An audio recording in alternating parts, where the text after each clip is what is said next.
Hola, bienvenidos y bienvenidas a su programa Tus Derechos. El día de hoy vamos a platicar con dos expertas y un experto sobre el papel que juegan los tribunales constitucionales en el mundo y en la región, especialmente en América Latina y en México, en la protección de nuestros derechos humanos.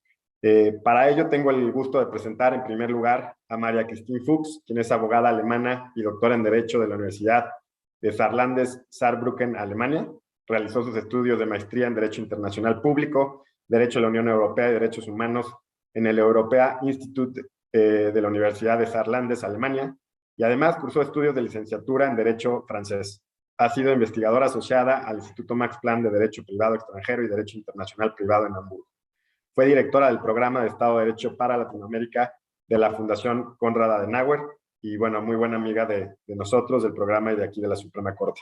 Bienvenida, María Cristina. Muchas gracias, Roberto. Muchas gracias por la invitación a México, aunque sea solamente virtual. Me hubiera gustado mucho poder volver a México y un gran saludo también a Roberto y Graciela. Gracias, María. También, en segundo lugar, también presento a Roberto Saba. Él es abogado, graduado en la Universidad de Buenos Aires, máster en Derecho por la Universidad de Yale y doctor en Derecho por la misma universidad. Se desempeñó como decano de la Facultad de Derecho de la Universidad de Palermo. Actualmente dirige el Centro de Estudios de Posgrado de la Facultad. También fue cofundador y director ejecutivo de la Asociación por los Derechos Civiles de Argentina y director ejecutivo de la Fundación Poder Ciudadano, capítulo argentino de Transparency International. Además, es profesor de Derecho Constitucional y de Derechos Humanos de las Universidades de Buenos Aires y de Palermo, Argentina, desde 1997. También qué gusto saludarte y tenerte aquí con nosotros, Roberto. Bienvenido. ¿Qué tal, Roberto? Muchas gracias a vos por la invitación y un honor compartir con María Cristina y con Graciela este programa y contigo. Gracias, Roberto. Y bueno, finalmente también con mucho gusto presento a Graciela Rodríguez Manso, abogada por la Escuela Libre de Derecho, maestra en Derechos Fundamentales por la Universidad Carlos III de Madrid. Actualmente es directora ejecutiva de la Comisión Mexicana de Defensa y Promoción de Derechos Humanos y profesora titular de Derechos Humanos de la Escuela Libre de Derecho. De 2004 a la fecha se ha dedicado a la práctica del litigio estratégico de derechos humanos en el ámbito nacional e internacional y a la consultoría independiente de derechos humanos, particularmente de distintas agencias de Naciones Unidas como ONU Mujeres, UNICEF, PNUD y UNODOC, así como de organizaciones de la sociedad civil y fundaciones como Justicia para las Mujeres y Seattle Foundation. En 2014 fue directora general adjunta de Asuntos Jurídicos de la CONAVI. De 2011 a 2013 fue asesora del Ombudsperson de la Ciudad de México y ha escrito varias publicaciones en materia de derechos humanos. Y también me da mucho gusto saludarte y darte la bienvenida, Graciela. Al contrario, muchas gracias, Roberto, por la invitación. Encantada de estar aquí y compartir la mesa con Roberto y con María Cristina. Pues, bueno, pues si les parece bien, empezamos la conversación contigo, Roberto. Me gustaría que para introducir al tema nos contaras, digamos, en términos generales, ¿cuál es la función que hace un tribunal constitucional? Bueno, Roberto, voy a ser, por razones de tiempo, muy esquemático, pero a mí me parece que el dato más relevante para poder contestar esa pregunta es llamar la atención sobre que nuestros sistemas democráticos, cuando estamos acostumbrados a decir que vivimos en una democracia, estamos en realidad viviendo bajo un régimen de democracia constitucional. ¿Qué quiere decir esto? Que estos regímenes combinan el elemento, llamémoslo, de autogobierno ciudadano, donde el pueblo se autogobierna, toma decisiones a través de procedimientos democráticos, a través de órganos políticos como los parlamentos, el Poder Ejecutivo, pero también tenemos un elemento constitucional, constituciones, que le imponen límites a ese poder político. Y esas constituciones, generalmente, muy a menudo, diría que en todos los casos, prevén el respeto y la garantía de derechos humanos, además de otras cuestiones como la organización del poder, por ejemplo. Pero entonces estas constituciones que establecen estos derechos humanos, que le imponen límites al poder político democrático, tienen que tener un sistema de aplicación. Ese sistema de aplicación varía de país en país, pero generalmente le damos esa responsabilidad última, en última instancia, al Poder Judicial, en algunos países como el mío, a todo el Poder Judicial, cuya cabeza es la Corte Suprema, en otros países a tribunales constitucionales propiamente dichos, supongo que María Cristina puede hablarnos un poco de eso también. Entonces tenemos tribunales, en particular tribunales constitucionales, en particular Cortes Supremas, que tienen esta altísima responsabilidad de velar por la aplicación de esos derechos constitucionales y también derechos convencionales reconocidos en el derecho internacional de los derechos humanos frente a las decisiones que toma el poder político democrático. Yo creo que esto ubica, digamos, esta función de los tribunales constitucionales en un régimen político democrático constitucional que es el que generalmente estamos nosotros viviendo, ¿no? Así es. Y bueno, María Cristina, ya decía Roberto, hay distintos modelos, distintos regímenes de tribunales constitucionales. Aquí en México solemos hablar de la Suprema Corte de Justicia de la Nación como nuestro tribunal constitucional, porque cumple esa función de garante, de control de constitucionalidad y protector de derechos humanos. Pero si pudieras ahondar, tú tienes la perspectiva alemana, digamos, siendo de allá, pero además conoces muy bien la región porque trabajaste muy de cerca con los tribunales constitucionales de Latinoamérica. ¿Cómo podrías, digamos, distinguirnos con un poco más de detalle estos dos modelos que hay de tribunales constitucionales? Muchas gracias, Roberto. Pues no hay mucho que añadir a lo que dijo Roberto. Como ya se mencionó, en Alemania, en contraste con México, tenemos un tribunal constitucional que solo se dedica básicamente a velar para que la norma constitucional se cumple. Solo es competente para el control de la norma constitucional, entonces ve si, por ejemplo, las normas inferiores, las leyes, las normas administrativas cumplen con los mandatos de la Constitución. En otros estados como México, hay tribunales como la Corte Suprema, la Suprema Corte, que son más integrados, que tienen también otras tareas. Pero lo que tienen todos estos tribunales en común, y yo creo que lo más importante que ya Roberto dijo, que estos tribunales deben ser autónomos e independientes, porque solo así pueden cumplir su importante tarea de dar un contrapeso al poder político y tal vez añadir la perspectiva del ciudadano o la ciudadana. En la mayoría de los casos, lo que hace el tribunal tan importante para los ciudadanos es la posibilidad de la tutela, como dicen los colombianos, pero viví muchos años en Colombia, o que otros llaman el amparo, es esta posibilidad de llamar al tribunal para recibir un control del actuar del Estado, para ver si el Estado ha cumplido con las normas de la Constitución y para recibir un control que los derechos humanos, los derechos fundamentales de las personas en la región se cumplan. Así es, y de lo que han dicho hasta ahora me gustaría enfatizar, bueno, este papel de establecer límites a las mayorías, pero a la vez de establecer, digamos, límites a los otros poderes del Estado. Hay un tema además, Graciela, que ya mencionó Roberto, que me gustaría que también ahondaras, entre esta distinción, digamos, entre derechos que están previstos en la Constitución y derechos que están previstos en las convenciones o tratados internacionales. Si quieras también ahondar en el caso de México, pero ¿cómo es que, digamos, para que quien nos escucha entienda esta distinción, pero además cómo los protegen los tribunales constitucionales a través de sus sentencias?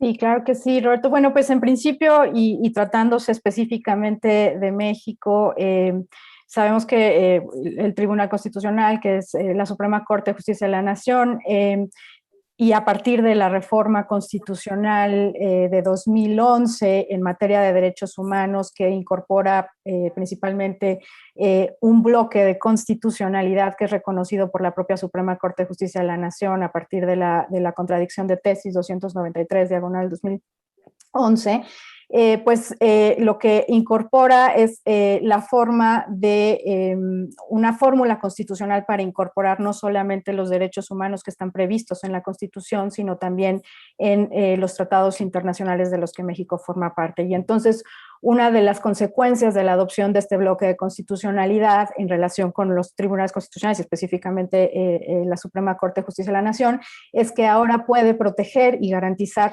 no solamente los derechos previstos constitucionalmente, sino también previstos en tratados internacionales de los que México forma parte, y no solo así, sino también siguiendo las interpretaciones autorizadas que sobre esos derechos humanos previstos en tratados internacionales dan los órganos autorizados para ello. Entonces, ahí podemos decir que hay una íntima relación entre la función del Tribunal Constitucional en México, que es la Suprema Corte de Justicia de la Nación, que, como sabemos, pues también ha ido evolucionando a lo largo del tiempo. En 1995, con esta reforma importantísima de la Suprema Corte de Justicia de la Nación, que se garantiza la independencia y autonomía de la Suprema Corte, lo cierto es que se comienza la constitución de la Suprema Corte como un tribunal constitucional, pero solamente desde una perspectiva como árbitro de diferencias competenciales. Es, digamos, por primera vez se instala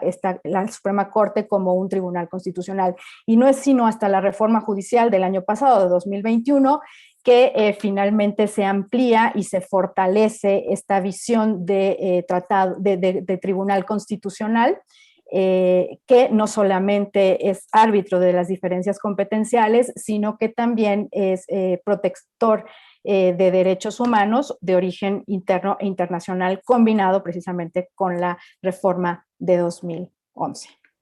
Pues muy claro esta explicación, y además cómo hay un vínculo, afortunadamente, yo creo, por lo menos el caso de México, entre la reforma del 94 y luego la reforma 2011 de protección de derechos humanos, y como mencionaba, la reforma 2021 del año pasado, que fortalece, digamos, la fuerza del precedente de la Suprema Corte de sus sentencias. Roberto, hay además un tema importante sobre el que tú has trabajado mucho y has escrito cosas muy interesantes, que es la relación entre tribunales constitucionales y democracia, ¿no? Entonces, ¿por qué también le podemos leer notas en las que se suele decir los tribunales constitucionales son garantes de la democracia? ¿Qué estamos queriendo decir con eso las y los constitucionalistas? Bueno, esto es muy importante lo que señalás, Roberto, porque, digamos, la democracia es un sistema de gobierno que tiene reglas para tomar decisiones, que tiene un reconocimiento de derechos políticos para toda la ciudadanía, tanto derechos políticos en el sentido de poder ejercer el derecho al voto como ser elegido. Y entonces los tribunales constitucionales, como decía, en los países donde el control de constitucionalidad es difuso, como en el mío, todos los jueces y en particular la Corte Suprema, y en otros países donde es concentrado solo los tribunales constitucionales, tienen una responsabilidad fundamental en velar por esas reglas de juego democráticas, ¿no? Por velar porque se cumplan esos procedimientos democráticos, porque no quede ninguna persona o grupos de personas excluidos de ese procedimiento de toma de decisiones, porque se respeten los derechos políticos, tanto activos como pasivos, porque se respete la igualdad ante la ley, porque no haya ningún grupo excluido o segregado del proceso de toma de decisión. Entonces, los tribunales constitucionales se vuelven fundamentales en digamos, creando las condiciones o velando porque el sistema democrático funcione.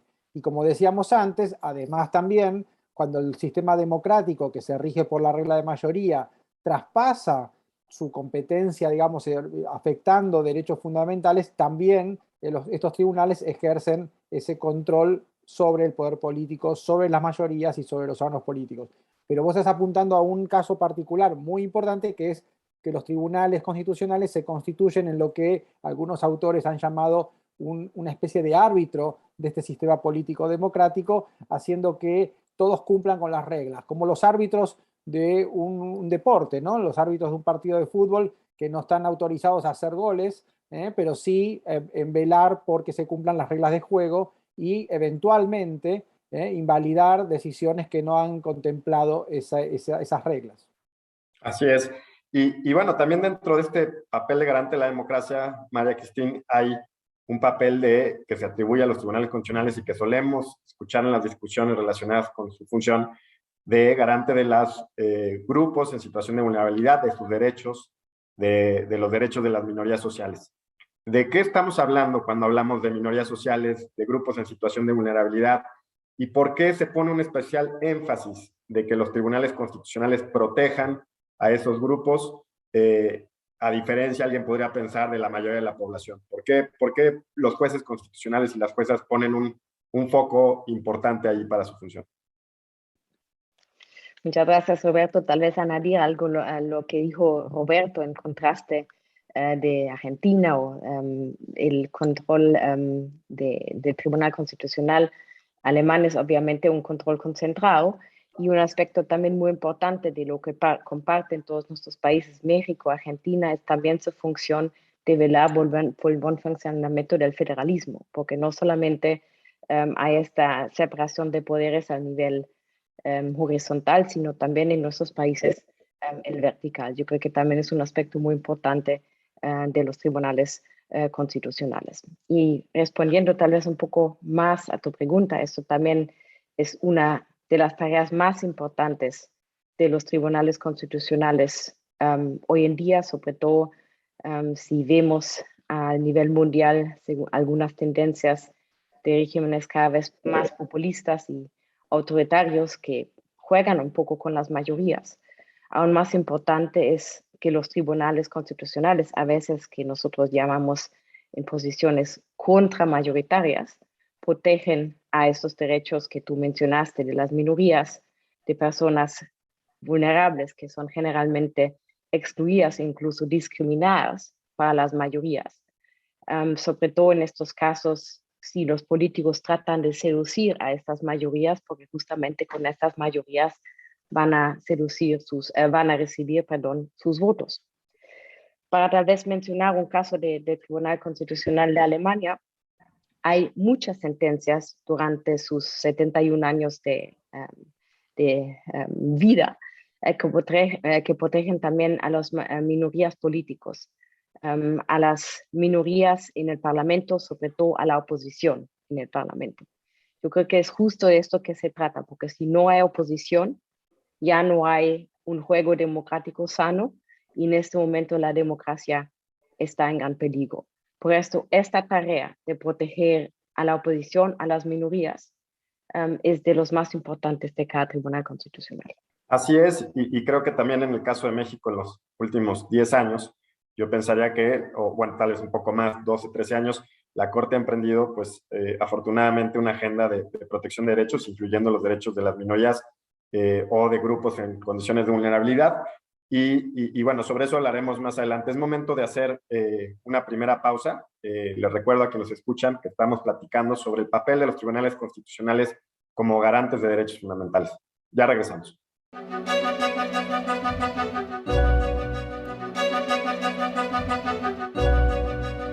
Ya estamos de regreso en su programa Tus Derechos. Estamos conversando sobre el papel que tienen los tribunales constitucionales como garantes, como protectores de los derechos humanos, de los derechos fundamentales que protegen nuestras constituciones y los tratados internacionales, en el caso de México, los que haya suscrito el Estado mexicano.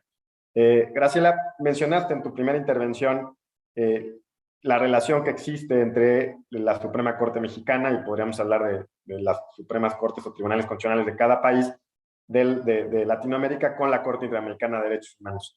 ¿En qué consiste esta relación? ¿Por qué para nosotros y nosotras las mexicanas es importante el papel que juega la Corte Interamericana?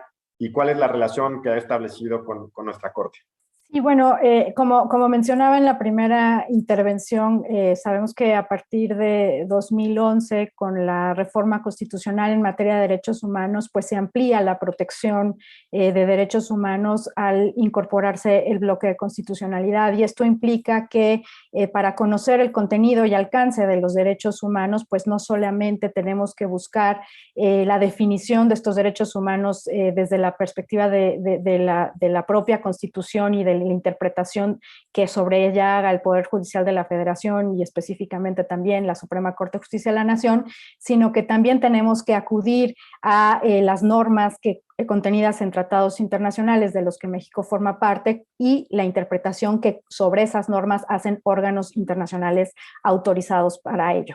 Y entre estos órganos internacionales de los que México forma parte, previstos en tratados internacionales de los que México forma parte, pues se encuentra precisamente la Corte Interamericana de Derechos Humanos en el ámbito interamericano, pero también en el sistema universal, pues todos los organismos internacionales encargados de la interpretación de de cada uno de los tratados en materia de derechos humanos en Naciones Unidas, así como los mecanismos no convencionales en el Sistema Universal de Naciones Unidas. Y entonces, esto lo que permite, por un lado, es una amplia protección de acuerdo al estándar internacional más favorable y menos restrictivo de los derechos, y que tiene que ser observado por el sistema interno, por el sistema judicial interno, por un lado, pero también permite un diálogo jurisprudencial entre la Corte Interamericana de Derechos Humanos, los propios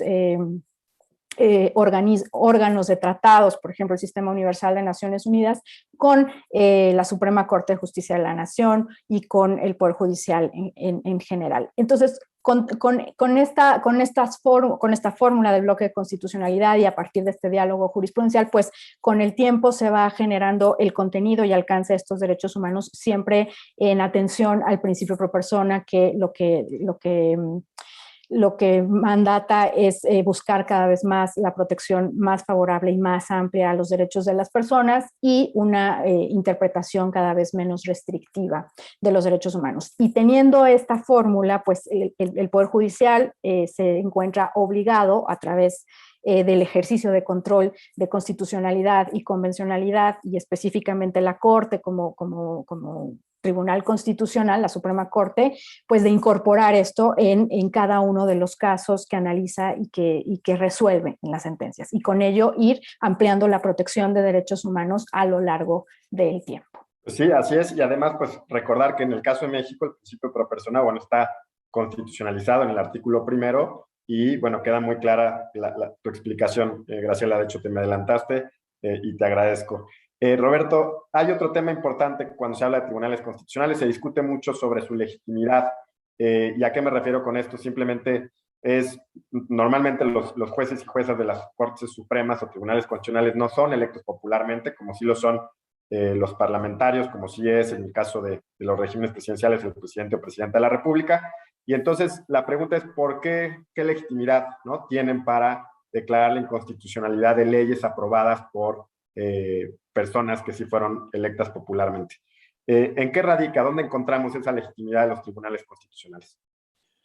Sí, como bien decís, Roberto, este es uno de los temas centrales, más polémicos y que más han atraído, digamos, la atención tanto de la academia jurídica, de la teoría constitucional, como de la política, ¿no? Como decís vos, claramente nuestros sistemas democráticos constitucionales le dan esta responsabilidad de control de constitucionalidad, o sea, de velar por ese límite constitucional a la política, a la democracia, a un órgano que no depende de la voluntad popular. Porque si dependiera de la voluntad popular, si fuera electo popularmente, sería mucho más difícil que mantuviera esa independencia necesaria para controlar a las mayorías. Entonces, generalmente en los países que adoptamos este régimen democrático constitucional, los tribunales constitucionales no son órganos que responden a la voluntad popular, que son electos periódicamente, aunque puede haber variaciones, quizá en el caso europeo continental podría haber alguna variación, pero en principio su legitimidad no proviene, digamos, centralmente de su origen en el sentido de quién los elige, porque no están elegidos popularmente. Entonces, ¿de dónde proviene la legitimidad para ejercer este control tan impresionante? Que es decir, a las mayorías democráticas se han equivocado, esto no lo pueden hacer.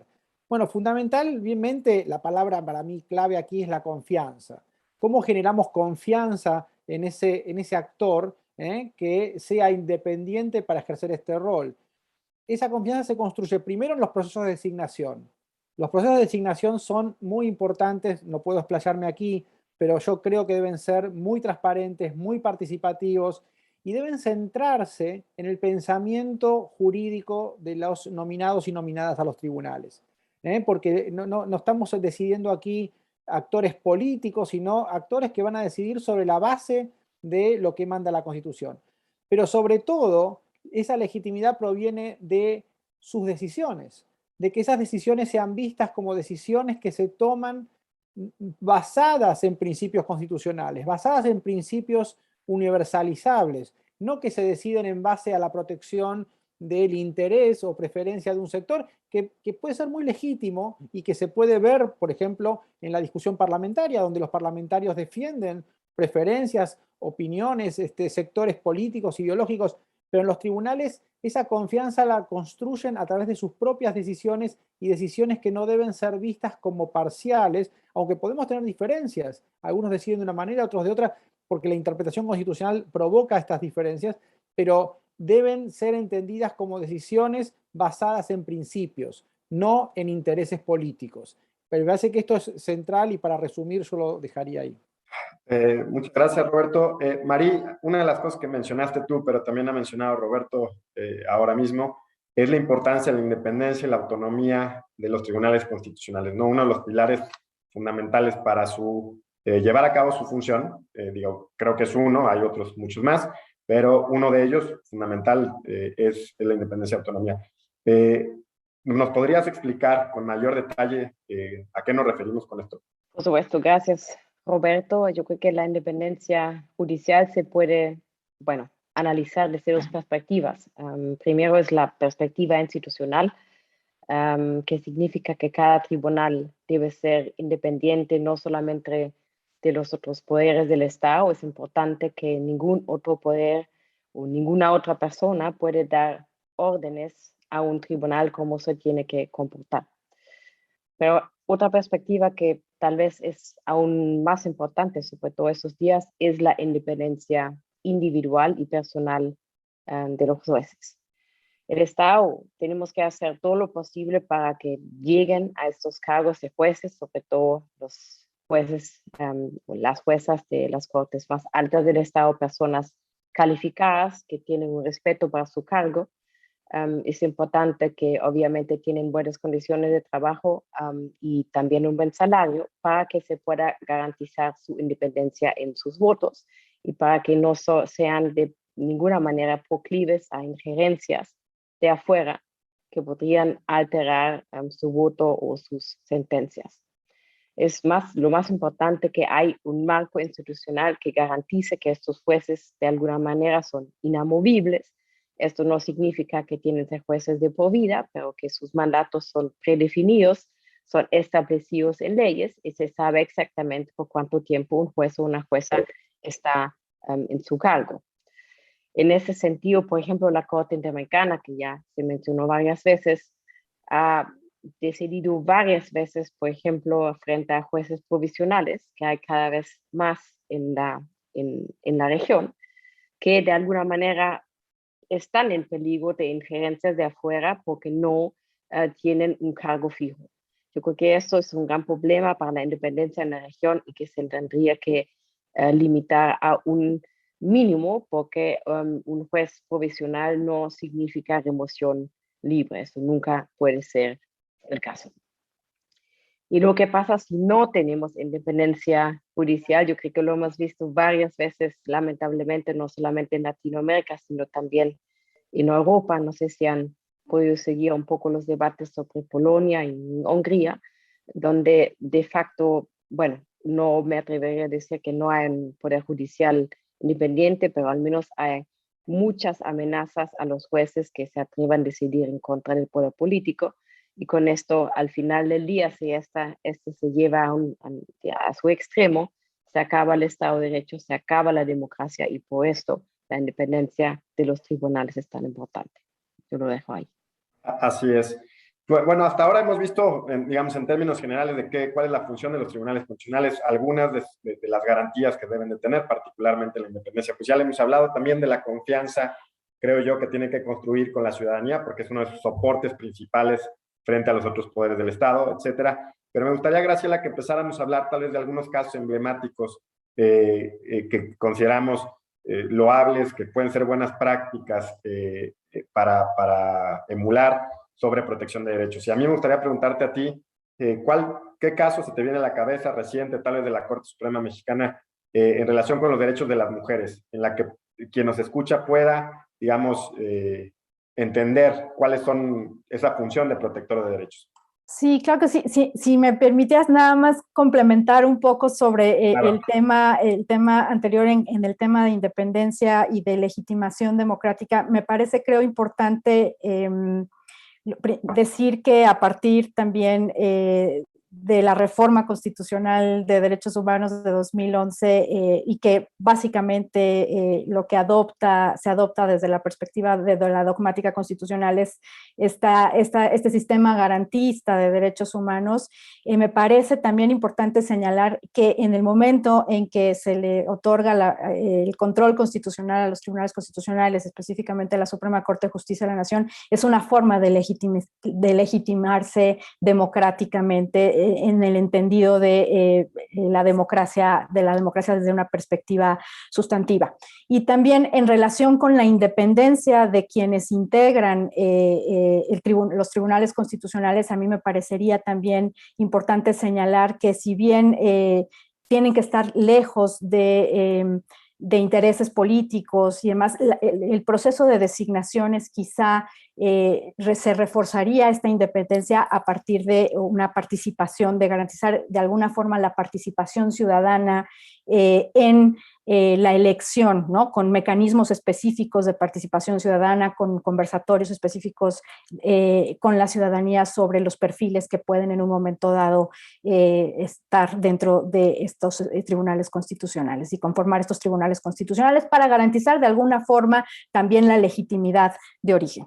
Dicho esto, en relación con tu pregunta, yo diría que, bueno, al ejercer este control constitucional y ser una de las funciones principales de los tribunales constitucionales, pues lo que se generan son sentencias que van avanzando en la protección de los derechos humanos, específicamente mujeres, como mencionabas, pues yo creo que si en algún tema la Suprema Corte de Justicia de la Nación ha ido avanzando paulatinamente desde 2011 hasta la fecha y que es de destacar es precisamente en relación con la protección de los derechos de las mujeres, que va desde la incorporación de la perspectiva de género, ¿no? y de cómo es que las y los juzgadores tienen que incorporar esta perspectiva de género. Hay varias tesis jurisprudenciales que establecen cuáles son los elementos que se tienen que tomar en cuenta,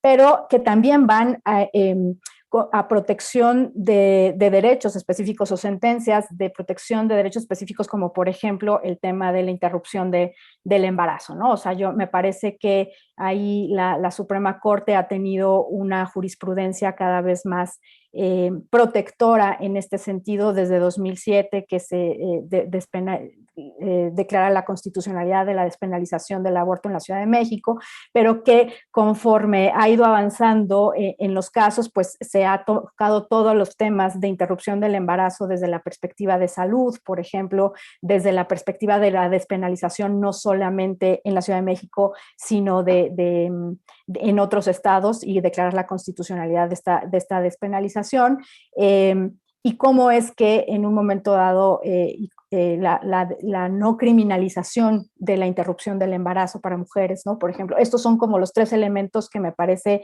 o que me gustaría destacar sobre el avance de los derechos de las mujeres.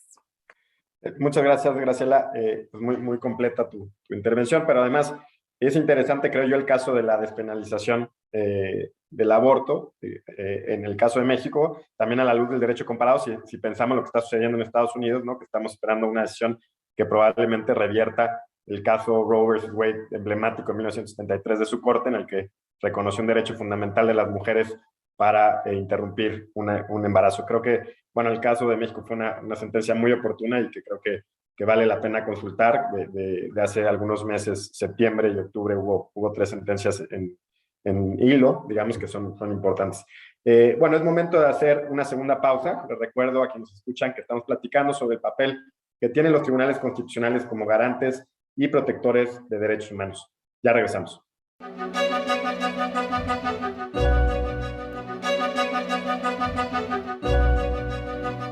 Ya estamos de regreso en su programa Tus Derechos. Estamos conversando con 2 expertas y un experto sobre tribunales constitucionales y derechos humanos. Les recuerdo, por cierto, que nos pueden mandar sus comentarios a mi cuenta de Twitter rmiembro1 o a la cuenta de Twitter de Justicia TV. Roberto, retomando la conversación contigo, creo que en el caso de México la Corte jugó un papel importante para proteger el derecho de las personas homosexuales a acceder al matrimonio, pero evidentemente esto no ha sido así en todo el mundo y tú has trabajado mucho el tema de igualdad, creo que este es un caso importante por lo simbólico, por lo que significa para la lucha del reconocimiento en distintos países de la comunidad homosexual, pero ¿qué nos podrías comentar sobre este caso en particular desde el punto de vista de los tribunales constitucionales como garantes de derechos? Bueno, Roberto, a ver, esto vincula varias de las preguntas que venís haciendo en los bloques anteriores, ¿no? Vos preguntabas también antes respecto de los grupos vulnerables, creo que le preguntabas a María Cristín. Cuando hay grupos, como puede ser el caso de mujeres que no son minoría, como puede ser el caso de LGBTI, como pueden ser casos de personas con discapacidad, etcétera, estas personas o estos grupos se encuentran en situaciones de desigualdad que justamente tiene que ver con su situación de desventaja respecto de mayorías. Entonces, la confianza en que el problema de la desigualdad estructural de estos grupos se solucione a través de la voluntad mayoritaria resulta un poco difícil, ¿no es cierto? Muy difícil. Por eso es tan importante la intervención de los tribunales constitucionales, sobre todo en casos de desigualdad estructural. Por supuesto, el ideal sería que este reconocimiento de derechos de minorías, de grupos en desventaja, se lograra a través de los parlamentos. Digamos, de hecho, ha sucedido en mi país, por ejemplo, la modificación legal que permitió el matrimonio entre personas del mismo sexo se logró en el Parlamento. No fue una decisión judicial, ¿no es cierto? Aunque hubo decisiones judiciales de tribunales inferiores al Tribunal Supremo que ayudaron a estimular ese debate. Pero en otros casos, como vos mencionabas antes, el caso de Roe versus Wade en los Estados Unidos, si no hubiera sido por esa decisión del tribunal, no creo que hubiéramos logrado una reforma equivalente. Entonces, estos tribunales son muy importantes para que en aquellos casos donde tenemos grupos en desventaja estructural que no logran modificar su situación a través del procedimiento democrático, intervengan para lograr esos cambios sociales que les reconocen derechos. Si se logra por la política, mucho mejor, pero por definición la desigualdad estructural no puede descansar en la voluntad mayoritaria como la primera carta, porque el problema es la voluntad mayoritaria. Esto lo dice muy claramente la Corte Interamericana en el caso Atala Rifo, que para que los que nos están escuchando tiene que ver con la igualdad y la situación de personas de la comunidad LGBTI, donde la Corte Suprema de Chile dice, la Corte Constitucional de Chile dice que las mayorías no quieren este reconocimiento y entonces por eso no tienen un tratamiento igualitario. Y la Corte Interamericana dice, no, ese no es un buen argumento, que las mayorías no quieran, no es un argumento para poder reconocer un derecho. Así que esto creo que grafica la importancia de estos tribunales en esos casos particulares. Así es, y bueno, creo que el caso de no reconocimiento de derechos de este tipo ha sido pues común en la región, en América Latina. De hecho, tuvimos hace poco un programa aquí en Tus Derechos sobre derechos a la seguridad social de las parejas homosexuales y nos comentaba uno de los invitados que todavía hay países en Latinoamérica que incluso está penalizadas las relaciones homosexuales. O sea, digamos, hay ese extremo de que todavía el derecho penal se utiliza para prohibir estas relaciones que bueno, desde mi punto de vista no tienen ningún sentido.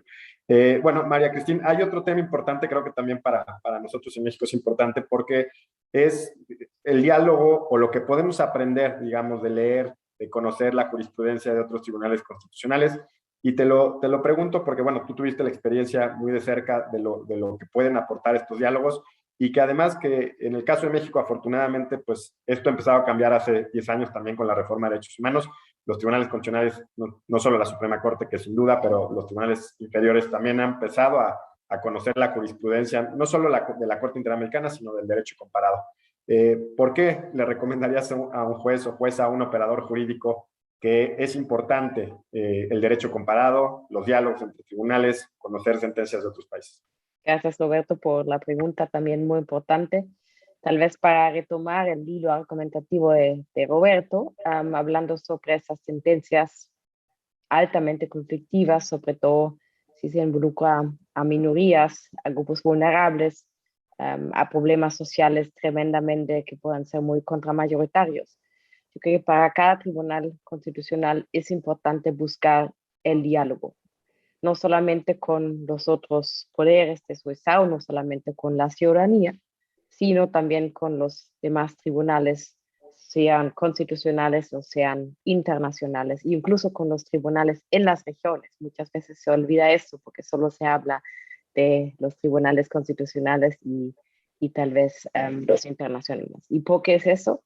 Para recibir más credibilidad y para reafirmar las decisiones que van a tomar, sobre todo si son altamente conflictivas. Y bueno, eso abro paréntesis que en algunos casos debería tomar mejor el Parlamento, pero eso es tal vez un tema que no podemos tratar el día de hoy.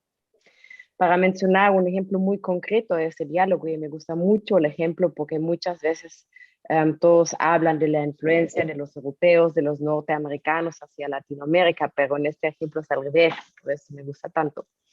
En abril del año pasado, nuestro Tribunal Constitucional, el alemán, decidió por primera vez sobre los derechos medioambientales, sobre los derechos a un clima saludable y sobre los derechos de las futuras generaciones.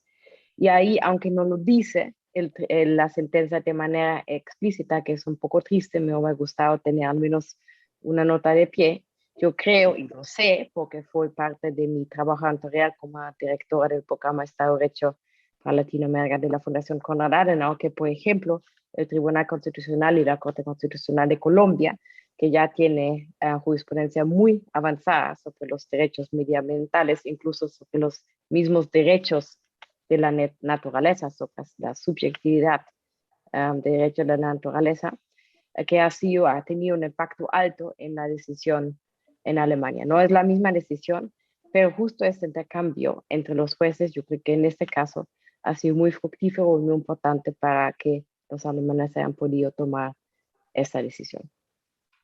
Así es, creo que se puede aprender, podemos aprender, digamos, los tribunales constitucionales recíprocamente de los avances que se tienen en otras regiones, y muy interesante lo que mencionas, el Tribunal Constitucional alemán podría voltear ahí a la Corte colombiana y algunas, tal vez Ecuador también, ¿no? Que tiene cosas muy interesantes sobre derecho al medio ambiente. Graciela. Y la mexicana también. Claro. Bueno, Graciela, hay un tema que es importante también pensar sobre los retos que tiene la justicia constitucional. Yo sé que una pregunta así de amplia podríamos nunca terminar en el programa, pero si quieres enfocarte en México o en la región, en Latinoamérica, si tienes esa perspectiva, ¿qué nos puedes decir? Sí, yo ahí diría, bueno, existen todavía retos importantes para los tribunales constitucionales, en específico en el caso de México, para la Suprema Corte de Justicia de la Nación, si bien con la reforma del año pasado, pues se avanza en la consolidación de la Suprema Corte como un tribunal constitucional al momento de adoptar, por ejemplo, este sistema de precedentes, ¿no? En lugar de los criterios por reiteración. Lo cierto es que siguen existiendo retos de varias formas. Por un lado, el tema de quién finalmente controla a los tribunales constitucionales, ¿no? Esta es la eterna pregunta de quién puede controlar el trabajo de los tribunales constitucionales, más cuando, insisto, a partir de 2011, con la reforma de derechos humanos, la reforma constitucional de derechos humanos y con la incorporación del bloque de constitucionalidad y posteriormente a través de la interpretación de la Corte en el sentido de la incorporación del control de convencionalidad también, pues hay retos específicos como por ejemplo la jurisprudencia que emita el Tribunal Constitucional y la Suprema Corte, si esto es acorde a los estándares, por ejemplo, de convencionales. Entonces, ¿cómo controlar esto si tenemos una interpretación hoy de la Corte que dice que sus jurisprudencias pues no pueden ser sometidas al control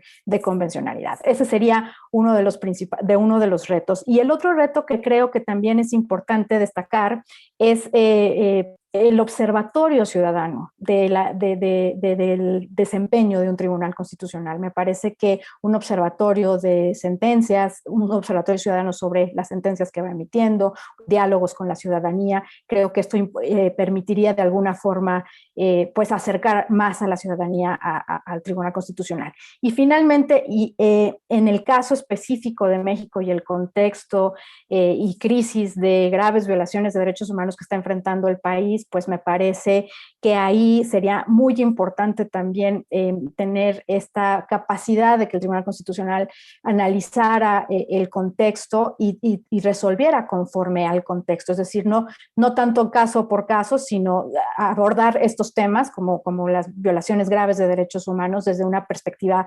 estructural y sistemática que pues se está presentando en México, ¿no? Esta idea de analizar ya como un fenómeno, no tanto el caso por caso, yo creo que habría que buscar fórmulas para que esto pudiera llevarse a cabo.